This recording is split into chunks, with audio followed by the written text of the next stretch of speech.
to you. What's going on, beautiful people? It's a beautiful day.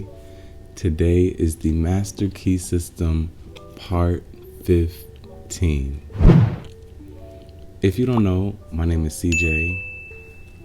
This book can help get us to an awareness of all the omnipotent forces and magical energies that are always around us, and how we can tap into that and use it to our advantage, finding peace and clarity, and just really help us along this journey we call life.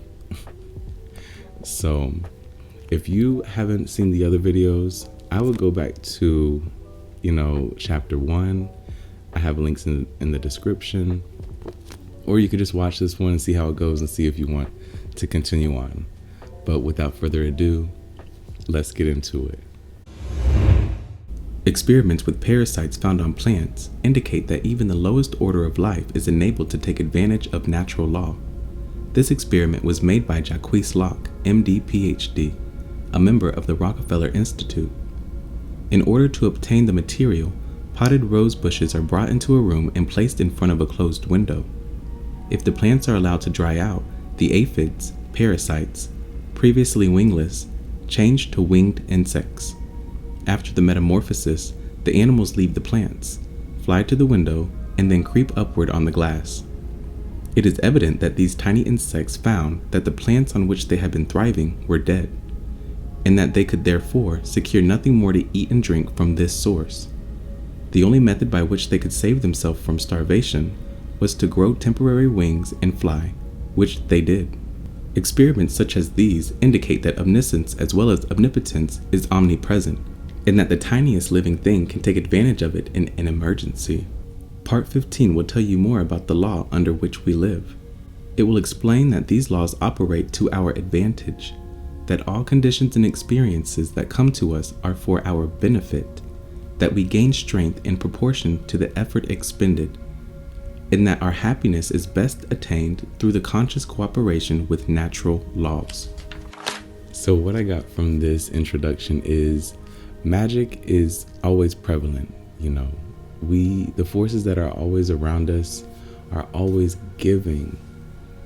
We have every tool we need to accomplish what we came here for. Sometimes we just get in our own way because we want all these things that we see other people having. But for the most part, I feel from this, life is magical. We have everything we need. We will always be given the tools that we need to accomplish what we need to.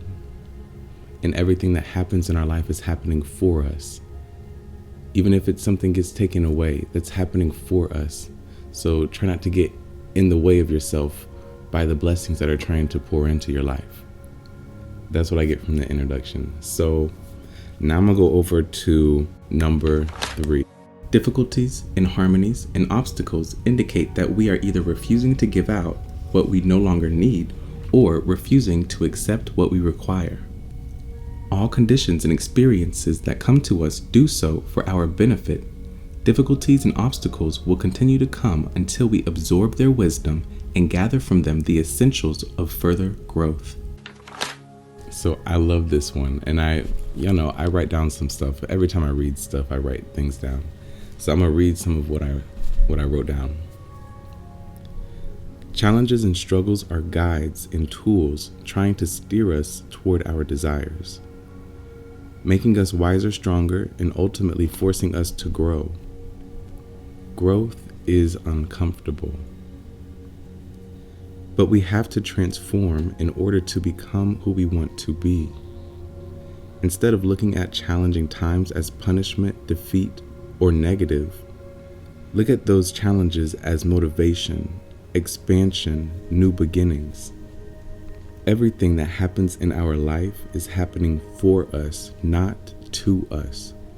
Change your perspective or victim mentality for a more victorious mentality. We may continue to repeat cycles and challenges in various degrees until we accept and conquer our challenges. We have to become someone new, do things differently, or maybe even die to be reborn. So Just like a caterpillar, let's be a caterpillar real quick. Whenever a caterpillar starts to create its little chrysalis, it gets inside of it.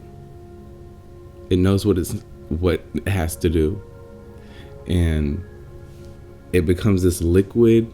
In a sense, it dies literally and becomes a new being, the same being, but of a different degree. You not to say change who you are. Now you got to just realize what you need in your life to get toward your goals and metamorphosize.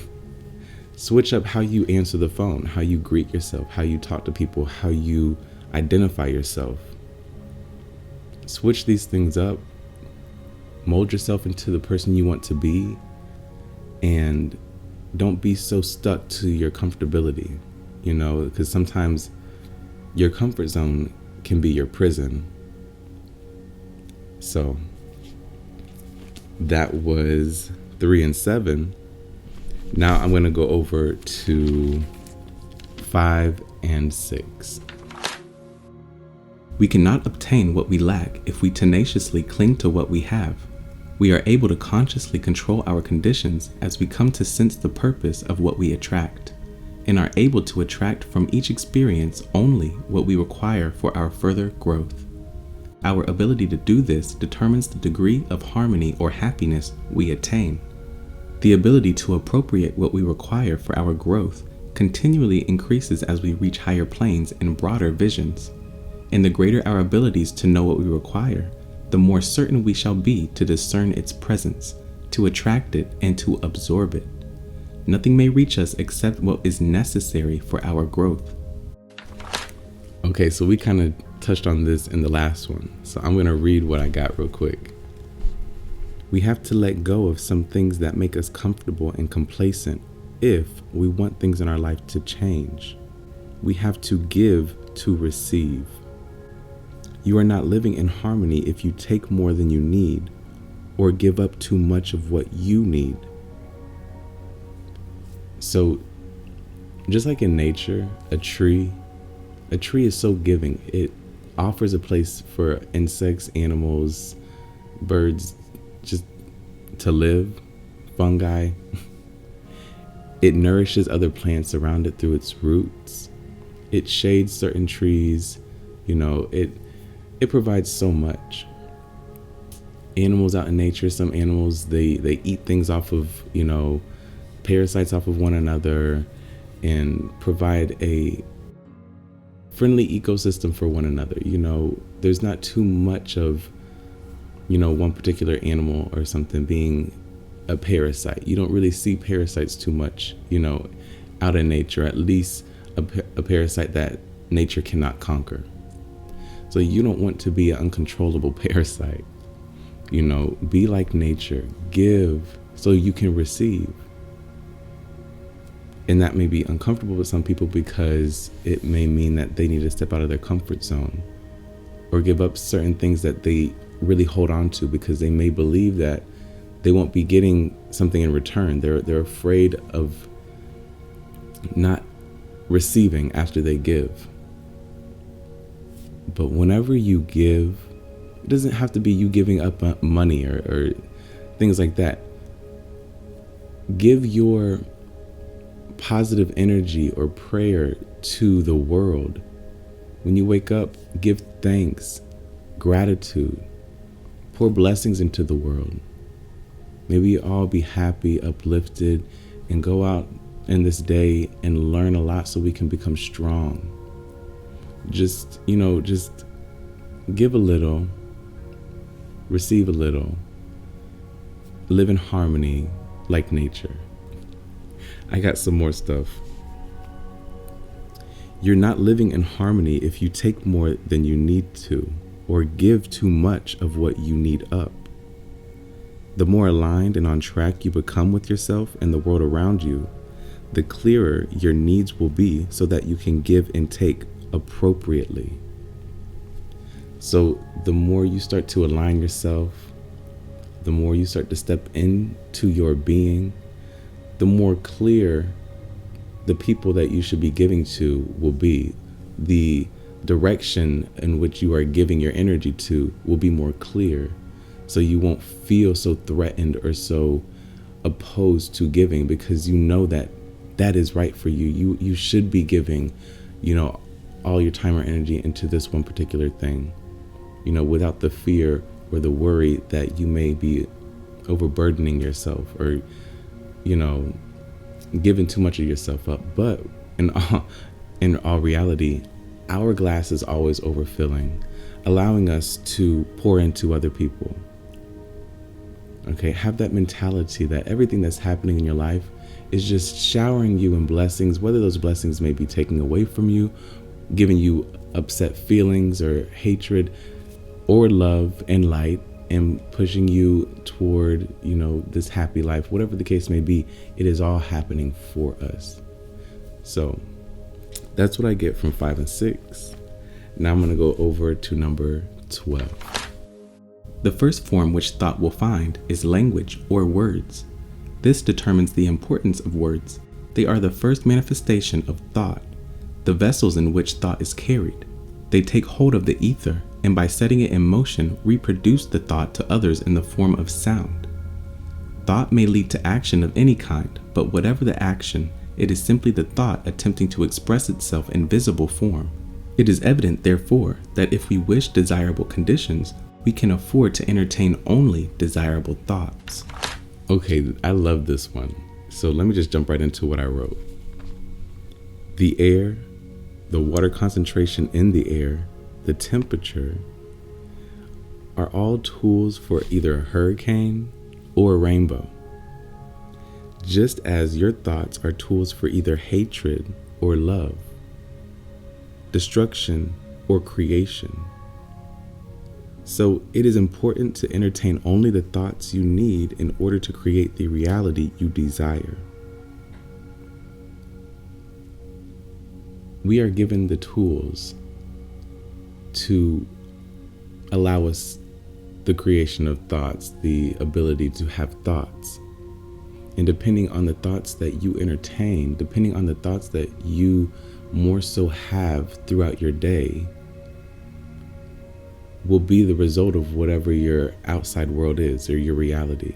So have thoughts that uplift you in the world around you. Have thoughts that are motivating you.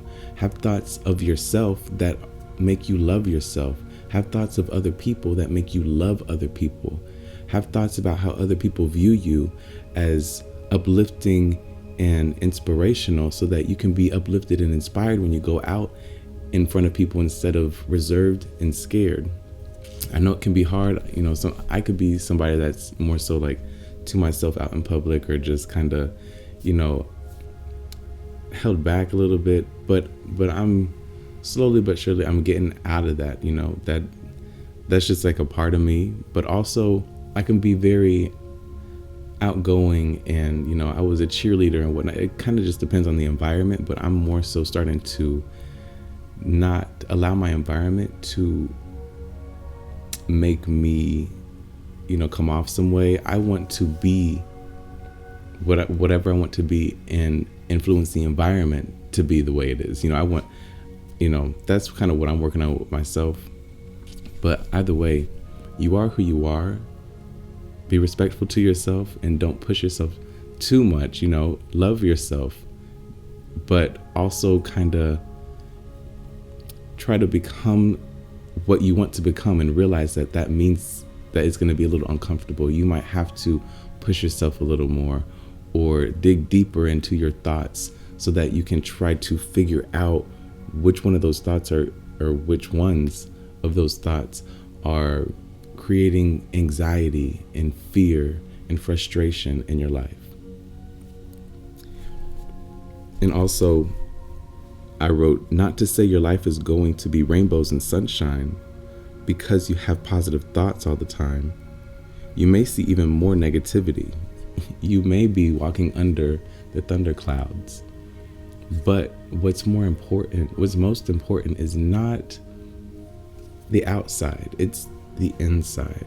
So with those things going on, those negative things that may be going on in your life, how are you reacting? How are your thoughts during those challenging times? Always having positive thoughts is not going to mean you're going to have the most positive reality. Sometimes it means you see more of the darkness, because you are the light to be shining on the darkness. You have that duty. So it's more so how your thoughts are during those times. Your perception is your peace, is your happiness, not the outside world. Don't allow the outside world to dictate your happiness and peace. Your happiness and peace is your perception of the outside world, creating the feelings and emotions that you will have.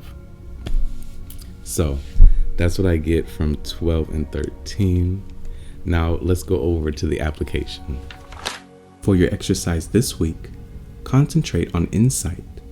Take your accustomed position and focus the thought on the fact that to have a knowledge of the creative power of thought does not mean to possess the art of thinking. Let the thought dwell on the fact that knowledge does not apply itself, that our actions are not governed by knowledge, but by custom, precedent, and habit, that the only way we can get ourselves to apply knowledge is by a determined conscious effort. Call to mind the fact that knowledge unused passes from the mind, that the value of the information is in the application of the principle. Continue this line of thought until you gain sufficient insight to formulate a definite program for applying this principle to your own particular problem. So, another meditation, this one on insight. I wrote some stuff down. So, insight is awareness in action. The more insightful you are with your desires, decisions, and thoughts, the more awareness you will have toward your purpose and goals in life. Also, being aware once is not enough.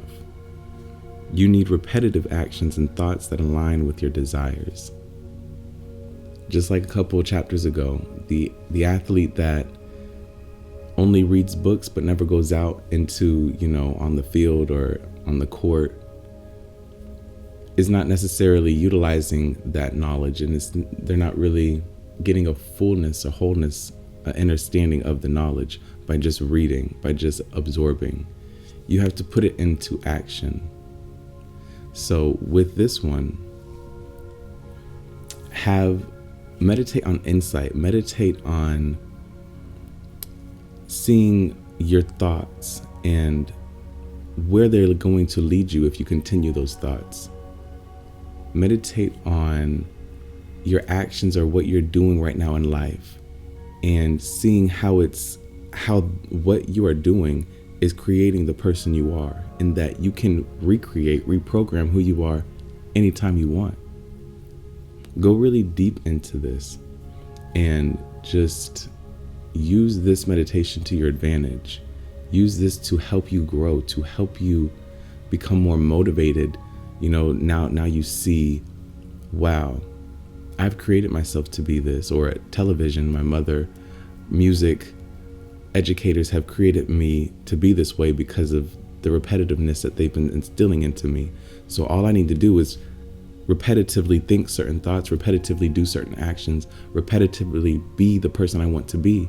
And soon that will be stuck in my subconscious, and I will start to become automatically the person that I am creating myself to be, because through repetition is how we can instill those characteristics, those ways of being within us. Repetition, whether they be thoughts. So if you want to change up your belief, repetitively believe and look for other ways to believe. Repetitively think, okay, maybe I can be who I want to be without any punishment. And then I am who I want to be without any punishment. I am who I want to be without any punishment. I am who I want to be without any punishment. And I am benefiting the world. Repetitiveness. Be insightful with the things you say, the things you think, the actions you make, the decisions you want to make, the goals that you want to create. Meditate on insightfulness. So, other than that, that's it for today. Now, this is just how I perceive of these little, bullet points today. Next month, if I read it next week, I might think something else. But I just love to come on here and give you guys the opportunity to see my perspective so that it can open up yours, and then you can create whatever you want. I don't necessarily want you to take on what I think. If anything, I want you to think your own, It's just that sometimes whenever we can feel like we relate to somebody, or we're like, okay, wow, that person is a little to the left. They're thinking a little abstractly. So maybe I'm not alone. Let me think a little out the box too. I don't mind being that person that is stretching other people's minds and looking a little, different. I don't mind. I'll be that person for you. I like to make people feel comfortable, or have them feel comfortable, or have them feel included, because I wasn't before, so, and I know how that feels. And so I just like to be my authentic self on here, read things that I think help me, introduce those things to you, and just build a family where we are just growing. We are diving into the unknown, figuring out, our purpose and our mission, and just living this life with a open, loving heart for not only self, but the world around us. So much love to y'all. I'll see you next time, okay? Peace and blessings. Peace and blessings.